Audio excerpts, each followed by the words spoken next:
ಕೊಪ್ಪಳ ಜಿಲ್ಲೆಯ ಕನಕಗಿರಿ ತಾಲೂಕಿನ ಸರ್ಕಾರಿ ಹಿರಿಯ ಮಾದರಿ ಪ್ರಾಥಮಿಕ ಶಾಲೆಯಲ್ಲಿ ಹೊಸ ಶೈಕ್ಷಣಿಕ ವರ್ಷದ ಅಂಗವಾಗಿ ಶಾಲಾ ಪ್ರಾರಂಭೋತ್ಸವ, ದಾಖಲಾತಿ ಆಂದೋಲನ ಹಾಗೂ ಪೋಷಕರ ಮಹತ್ವದ ಸಭೆಯನ್ನ ವಿನೂತನವಾಗಿ ಆಯೋಜಿಸುವ ಮೂಲಕ ಹಬ್ಬದ ವಾತಾವರಣ ಸೃಷ್ಟಿಸಲಾಗಿದೆ. ಜೂನ್ 1ರಿಂದ ಶಾಲೆಗಳು ಅಧಿಕೃತವಾಗಿ ಆರಂಭವಾಗಿದ್ದು, ಇಡೀ ಶಾಲಾ ಪರಿಸರವನ್ನ ಆಕರ್ಷಕವಾಗಿ ಸ್ವಚ್ಛಗೊಳಿಸಿ ಸಿಂಗರಿಸಲಾಯಿತು.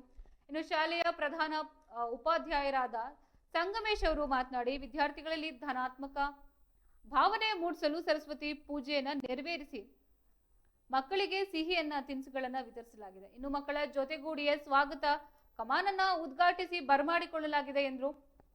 ಇದೇ ವೇಳೆ ಶಾಲೆಯ ನೂತನ ಮುಖ್ಯೋಪಾಧ್ಯಾಯಿನಿಯಾಗಿ ಅಧಿಕಾರ ವಹಿಸಿಕೊಂಡ ಕೆ ಅನ್ನಪೂರ್ಣ ಹಾಗೂ ಶಿಕ್ಷಕ ವೃಂದದವರು ವಿದ್ಯಾರ್ಥಿಗಳಿಗೆ ಹೂ ನೀಡಿ ಸ್ವಾಗತಿಸಿ ಪಾಠ ಪ್ರವಚನಗಳಿಗೆ ಚಾಲನೆಯನ್ನ ನೀಡಿದರು.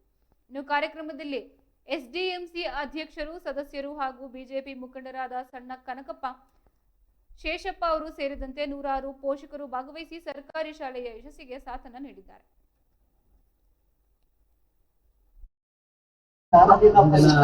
ಶಾಲಾ ಪ್ರಾರಂಭೋತ್ಸವವನ್ನು ಹಾಗೂ ಎಸ್ಡಿಎಂಸಿ ಅಧ್ಯಕ್ಷರು ಹಾಗೂ ಸರ್ವ ಸದಸ್ಯರೊಂದಿಗೆ ಮತ್ತು ಊರಿನ ಶಿಕ್ಷಣ ಪ್ರೇಮಿಗಳು ಹಾಗೂ ಪಟ್ಟಣ ಪಂಚಾಯಿತಿ ಸದಸ್ಯರು ಹಾಗೂ ನಮ್ಮ ಶಾಲಾ ಸಿಬ್ಬಂದಿ, ಮುಖ್ಯೋಪಾಧ್ಯಾಯರು ಹಾಗೂ ಎಲ್ಲ ಅಡಿಗೆ ಸಿಬ್ಬಂದಿಗಳು ಮತ್ತು ಊರಿನ ಎಲ್ಲ ಗಣ್ಯರು ಮತ್ತು ಮುದ್ದು ಮಕ್ಕಳಿಗೆ ಇವತ್ತಿನ ದಿವಸ ಶಾಲಾ ಮತ್ತು ಪ್ರಾರಂಭೋತ್ಸವ ಪೋಷಕರ ಸಭೆಯನ್ನ ಮಹಾಸಭೆಯಲ್ಲಿ